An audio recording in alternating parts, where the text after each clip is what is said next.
Hello, मेरा नाम doctor Mohammad Waleed Hasan है। क्या आप घर बैठे अपनी बीमारी का इलाज खुद ही करना चाहते हैं? जी हाँ, क्योंकि मैं लेकर आ रहा हूँ आपके लिए बीमारियों की मुकम्मल तफसील, उनकी अलामात और उनका मुकम्मल इलाज। ना अस्पताल जाने की ज़रूरत और ना ही किसी किस्म की डॉक्टर की कोई फीस। तो अभी मोबाइल उठाइए, यूट्यूब पर लिखें जनरल मेडिसिन ओपीडी ऑनलाइन और घर बैठे अपना इलाज खुद कीजिए।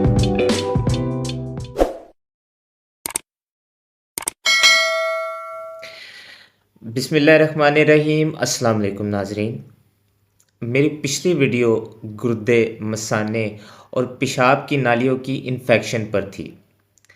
उस वीडियो में मैंने आप लोगों को बताया कि ये बीमारी क्या होती है, कैसे होती है, इसकी अलामात क्या क्या हो सकती हैं और किन लोगों में इस बीमारी के होने के ख़तरात ज़्यादा होते हैं और इसकी तशख़ीस कैसे की जा सकती है। नाजरीन, आज मैं आप लोगों को बताऊंगा कि इसका इलाज कैसे किया जा सकता है। तो आइए जानते हैं इसके इलाज के बारे में।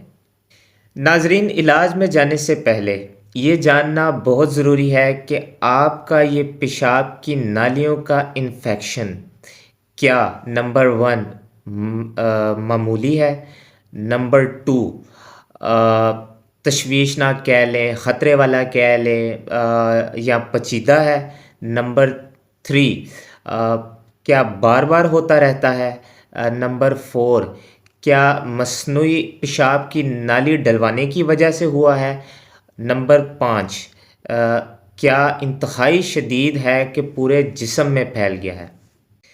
ये जानना इसलिए ज़रूरी है कि इसमें हर एक में ये जो मैंने पांचों चीज़ें बताई हैं, इलाज के जो तरीके हैं वो मुख्तलिफ हैं, उनमें फ़र्क है। तो नाजरीन, अगर तो आप ख़ातून हैं और हामला नहीं है, या प्रेग्नेंट कह लें या उम्मीद से कह लें नहीं है, और आपकी उम्र 50 या 55 साल से कम है, या माहवारी ख़त्म होने से पहले की है, और आपको किसी किस्म की कोई पेशाब की नालियों की पथरी का मसला नहीं है, या पेशाब की नालियों का कोई कैंसर नहीं है, गदूदों का कोई मसला नहीं है, मर्दों में गदूदों का कोई मसला नहीं है, और इसके अलावा कोई मसनूई पेशाब की नाली नहीं डली हुई, या पेशाब रुक रुक के आने का मसला नहीं है, और इसके अलावा कोई मूज़ी बीमारी जैसा कि शुगर, काला पीला यरकान, टीबी, दिल का मसला, फ़ालिज का मसला, या गुर्दों के फ़ेल होने का मसला नहीं है, तो आपकी ये पेशाब की नालियों का इन्फेक्शन मामूली है। तो नाज़रीन, अगर तो आपको मसाने की सोजिश का मसला है, जिसकी अलामात मैं अपनी पिछली वीडियो में बता चुका हूँ, और ये सोजिश या इन्फेक्शन मामूली है, तो इसके लिए आपने एक साशे जो आपको बआसानी किसी भी मेडिकल स्टोर से मिल जाएगा, क्रेन मैक्स के नाम से आता है, वो इस्तेमाल करना है। सुबह, दोपहर, शाम पानी में डालकर 3 दिन के लिए। इसके अलावा आपने एक गोली इस्तेमाल करनी है जिसका नाम है नौस्पा, 40 मिलीग्राम वाली। वो आपने हर 6 घंटे बाद इस्तेमाल करनी है 3 दिन के लिए। इसके अलावा एक और गोली आपने इस्तेमाल करनी है जो कि सेप्ट्रॉन के नाम से आती है, सेप्ट्रॉन के नाम से आती है, 960 मिलीग्राम वाली। ये आपने सुबह शाम इस्तेमाल करनी है 3 दिन के लिए। या फिर अगर आपको ये गोली नहीं मिलती तो इसके अलावा आपने गोली इस्तेमाल करनी है फ्यूराज़ोन के नाम से, जो कि 100 मिलीग्राम वाली होती है। यह आपने सुबह शाम इस्तेमाल करनी है 3 दिन के लिए। या फिर अगर आपको ये भी नहीं मिलती तो फिर आपने एक कैप्सूल इस्तेमाल करना है, सेफिम के नाम से आता है। ये 400 मिलीग्राम वाला होता है। ये रोज़ाना दिन में एक बार आपने इस्तेमाल करना है 3 दिन के लिए। इसके अलावा कुछ हदायत हैं जिनके ऊपर अमल करना भी ज़रूरी है। जैसा कि पानी का इस्तेमाल ज़्यादा से ज़्यादा करना है, जिनसी अमल करने से पहले या बाद में सफाई सुथराई का ख़ास ख्याल रखना है, जिनसी अमल करने के बाद छोटा पेशाब खारिज कर देना है। अगर तो आपको गुर्दों की सोजिश का मसला है, जिसकी अलामात मैं पहले ही बता चुका हूँ, और ये सोजिश या इन्फेक्शन मामूली बनती है, तो इसके लिए आपने क्रेनमैक्स नाम का साशे इस्तेमाल करना है, सुबह दोपहर शाम पानी में डालकर 4 दिनों के लिए। इसके अलावा नौस्पा नाम की गोली इस्तेमाल करनी है 40 मिलीग्राम वाली, हर 6 घंटे बाद 4 दिनों के लिए। इसके अलावा नोविडेट या सिप्रोक्सिन नाम की गोली इस्तेमाल करनी है 500 मिलीग्राम वाली, सुबह और शाम दिन में 2 दफ़ा 7 दिनों के लिए।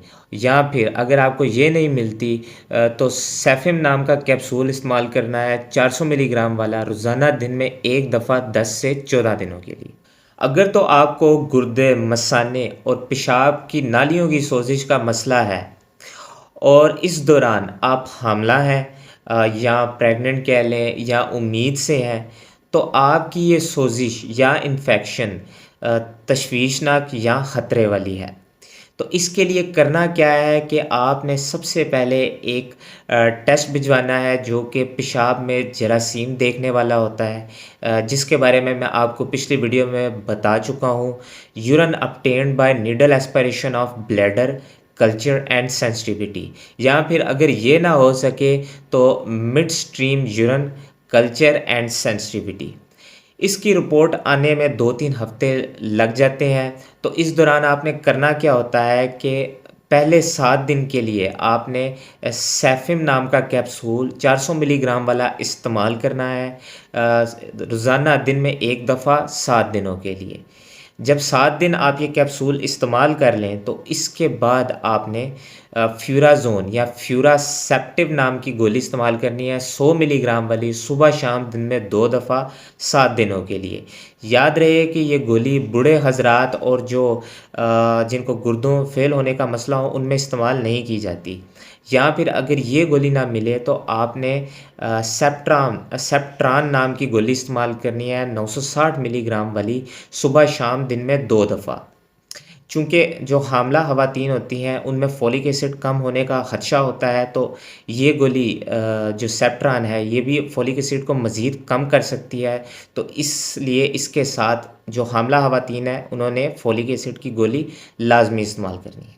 अगर तो आप मर्द हैं तो फिर भी आपका ये इन्फेक्शन या सोजिश तशवीशनाक होगी, और इसके इलाज में भी बिल्कुल उसी तरह पहले आपके पेशाब का सैंपल लिया जाएगा जिसमें जरासीम की तादाद देखी जाएगी, और चूँकि इस जो टेस्ट है इसके रिज़ल्ट आने में कुछ हफ़्ते लग जाते हैं, तो उस दौरान आपने सिप्रोक्सिन या नोविडेट नाम की गोली इस्तेमाल करनी है 500 मिलीग्राम वाली, सुबह शाम दिन में 2 दफ़ा। अगर तो आपको गुर्दे, मसाने और पेशाब की नालियों की सोजिश के साथ साथ शुगर भी है तो फिर भी आपका ये इन्फेक्शन तशवीशनाक होगा।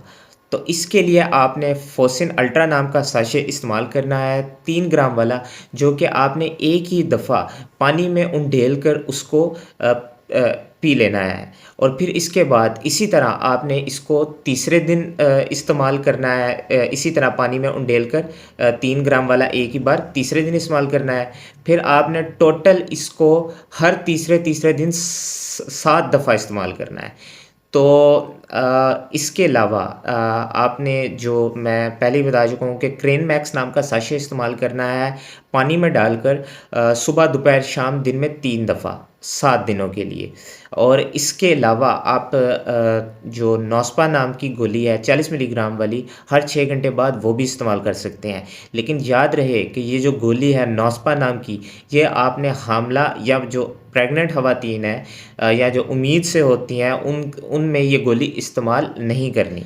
अगर तो आपको 6 माह में 2 दफ़ा या साल में 3 दफ़ा इस सोजिश का मसला हो रहा है तो इससे बार बार होने वाली या रिकरेंट यूरिनरी ट्रैक्ट इन्फेक्शन बोलते हैं। अगर तो इसके ख़तरात की बात की जाए तो इसमें जो नौजवान और माहवारी ख़त्म होने से पहले वाली ख़वातीन हैं, उनमें जिनसी अमल का ज़्यादा करना, नए जिनसी तल्लुकात अस्तवार करना, बचपन में भी इस बीमारी का मसला होना और इसके अलावा मरीज़ की माँ को भी इस चीज़ का मसला होना शामिल है।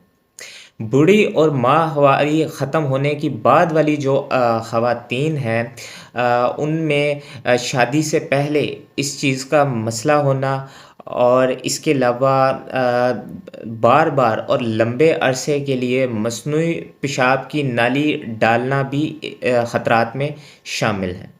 इसके अलावा कोई वज़नी चीज़ उठाने के बाद या खाँसी के बाद पेशाब निकलने का मसला भी इसके ख़तरे में शामिल है। अगर तो जो ये ख़तरात मैंने अभी आप लोगों को बताएँ, अगर ये नहीं है और आपको सिर्फ़ बार-बार सोज़िश होने का मसला हो रहा है, तो इसके लिए आपने करना क्या है कि सेफिन नाम का कैप्सूल इस्तेमाल करना है 400 मिलीग्राम वाला, रोज़ाना दिन में 1 दफ़ा 3 दिन के लिए। इसके अलावा क्रेनमैक्स नाम का साशे इस्तेमाल करना है, जो कि आपने सुबह, दोपहर, शाम पानी में मिलाकर इस्तेमाल करना है 3 दिन के लिए। इसके अलावा नौस्पा नाम की गोली इस्तेमाल करनी है 40 मिलीग्राम वाली हर 6 घंटे बाद। याद रहे, मैं फिर से बता रहा हूँ कि जो नौस्पा नाम की गोली है वो आपने हामिला या प्रेग्नेंट या जो उम्मीद से होती हैं ख़वातीन, उनमें इस्तेमाल नहीं करनी। फिर इसके बाद जब आप एक बार 3 दिनों का कोर्स ये कर लेंगी इन गोलियों और साशों के साथ, तो उसके बाद आपने जो सेफिम नाम का कैप्सूल है 250 मिलीग्राम वाला, ये आपने रोज़ाना दिन में 1 दफ़ा 6 से 12 माह के लिए इस्तेमाल करते रहना है। इससे आपका जो ये बार-बार जो सोज़िश वाला मसला है, ये ख़त्म हो जाएगा। और अगर तो आपको इस इन्फेक्शन के साथ ख़तरात भी हों, तो फिर पहले जो पेशाब में जरासीम देखने वाला टेस्ट है, वो भिजवाया जाता है, जो कि मैंने आप लोगों को पहले भी बताया, urine obtained by needle aspiration of bladder culture and sensitivity या mid stream urine culture and sensitivity. और इसके बाद फिर आपको जो इलाज है वो करवाया जाता है, जो कि मैंने अभी-अभी आपको इलाज बताया कि वो किस तरह करना है। अगर तो आपको मस्नूई पेशाब की नाली डली हुई है और इसको डले कोई 4 से 5 दिन से ज़्यादा का अरसा हो गया है, तो 80 से 90% इम्कान है कि आपको गुर्दे, मसाने और पेशाब की नालियों का इन्फेक्शन हो जाएगा। तो इसमें आपने करना क्या है कि वैसे ही आपने पेशाब में जरासीम देखने वाला सैंपल भिजवाना है, और अगर उसमें 100 से ज़्यादा जरासीम आ जाएँ तो ये कंफर्म हो जाता है। तो जब आप ये जरासीम वाला टेस्ट भिजवाएँगे, तो इस दौरान आपने करना क्या है कि नोविडेट या सिप्रोक्सिन नाम की जो गोली है 500 मिलीग्राम वाली, वो आपने सुबह शाम इस्तेमाल करनी है, दिन में 2 दफ़ा 10 से 14 दिनों के लिए। इसके अलावा क्रेनमैक्स नाम का साशे इस्तेमाल करना है, सुबह, दोपहर, शाम दिन में 3 दफ़ा पानी में डालकर 4 दिन के लिए। और इसके अलावा नौस्पा नाम की गोली इस्तेमाल करनी है 40 मिलीग्राम वाली, सुबह हर 6 घंटे बाद 4 दिनों के लिए। और अगर तो ये जो आपको मस्नूई पेशाब की नाली डली हुई है, इस दौरान जो सोज़िश है वो बहुत संगीन हो जाए, तो आपने करना क्या है कि जो प्रोक्सिन या नोविडेट वाली गोली जो आप 10 से 14 दिनों के लिए इस्तेमाल करने हैं, ये आपने 14 से इसको 21 दिनों के लिए इस्तेमाल करना है। तो नाज़रीन, जैसा कि मैंने आपको काफ़ी तफ़सील से इलाज और नुस्ख़ा बता दिया है, याद रहे कि जो दवाई लेने की तरकीब है या जो नुस्ख़ा है, उसको जैसा बताया जाए उसको वैसे ही इस्तेमाल करना है, क्योंकि इसकी वजह ये है कि ये रिसर्च बेस्ड होती हैं और इसके ऊपर तहकीक होती है, और तहकीक के बाद ये इसको साबित किया जाता है कि इसको किस तरह से इस्तेमाल करना है। तो जैसा फिर बताया जाए, उसको अगर वैसा इस्तेमाल ना किया जाए तो फिर नताइज नहीं मिलते। नाज़रीन, ये बीमारी हमारी ख़त्म हुई। इंशाल्लाह अगली वीडियो में आपसे मुलाकात होगी, जिसमें हम किसी नई बीमारी के बारे में बात करेंगे। अपना और अपने प्यारों का ख़्याल रखिएगा। इस वीडियो को लाइक और शेयर कीजिएगा और इस चैनल को सब्सक्राइब कीजिएगा। अल्लाह आपका हामी नासिर हो। अल्लाह हाफ़िज़।